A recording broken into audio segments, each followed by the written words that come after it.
Please like, share and subscribe for more videos. Thank you.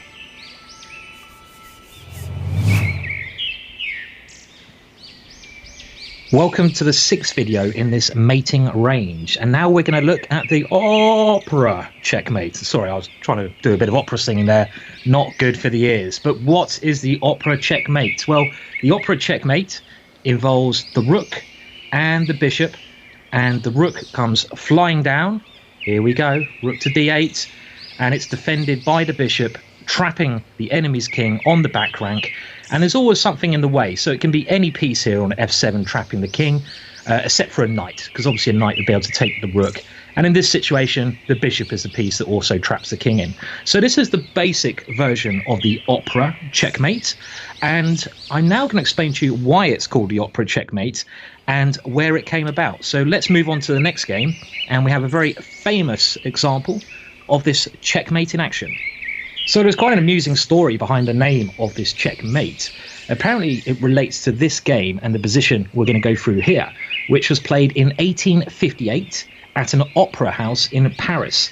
Morphy had the white pieces and he was playing against two opponents who took black. The first player was a German noble, the Duke of Brunswick, and also against the French, shall we say, posh aristocrats. Lovely. And apparently they had a box at the opera. The opera was going on, but they were making so much noise in the box, which was right next to this opera, that people in the opera, the performers, actually took a look to see what on earth was going on in the box. It was a chess game. It's like being at a football match, putting off the players because there's too much noise, but it was a chess game. So what is this checkmate? Well, let's have a look. Morphy was white, and here he played bishop to g5.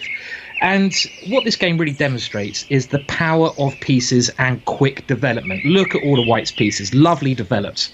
And here black flicks in b5, but the queen is trapping the king on e8, the bishop on f8 is trapped, and really black has horrendous pieces throughout his position. So it's time to sacrifice. Morphy plays knight takes b5.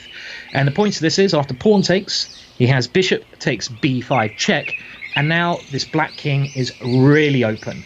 He blocks with knight bd7, and Morphy increased the pressure with a natural move, castles queenside, bringing the rook into the attack. Black defends by bringing his rook to d8, because there was a threat of bishop takes f6, followed by a capture on d7. And now what should Morphy play, or what indeed did Morphy play? So put yourself in white's position here and pause the video if you need to. What would you do here? And remember, getting all the pieces into the attack is key, even if you have to sacrifice, because Morphy wasn't afraid to sacrifice. Well, rook takes d7, another beautiful move, because this enables the rook on h1 to come in. Rook takes d7 from black, otherwise he'd lose the queen, and now rook to d1. And in this position, it's not really any good way to stop white taking on d7. Queen to e6 was played, and Morphy now played bishop takes d7 check. Again, black's move here is pretty much forced. Knight takes d7, and can you see in this position the beautiful tactic that Morphy used?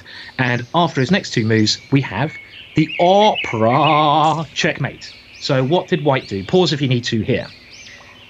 Queen to b8 check, removing the knight on d7 from its post, and after the only move, knight takes b8, we can see the combination of the bishop and the rook, and rook to d8 is indeed checkmate there. So a very nice example of the opera checkmate. And let's now look at one last case of this, just so we get a good feeling for really what this checkmate is all about. So we're now going to rely on our good friend Steinitz to demonstrate the opera checkmate.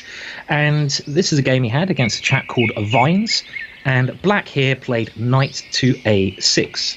So you can see in this position, the black king is not in the center of the board, but we can still create a version of the opera checkmate here. So imagine you're white. How can you try to get this combination of the rooks and the bishop, creating that net around the black king? If you need to pause the video, please do so now. Well, white needs to open up the bishop on f4 first, and there's something in the way of that bishop, the pawn. So d7 check is a very good move, opening up the bishop to the b8 square, and this is the key idea. There's only one move that black can play, and that's rook takes d7, and now, can you see the end? Rook to b8 check. The knight has to capture that rook, and rook takes b8 check again demonstrates the opera checkmate.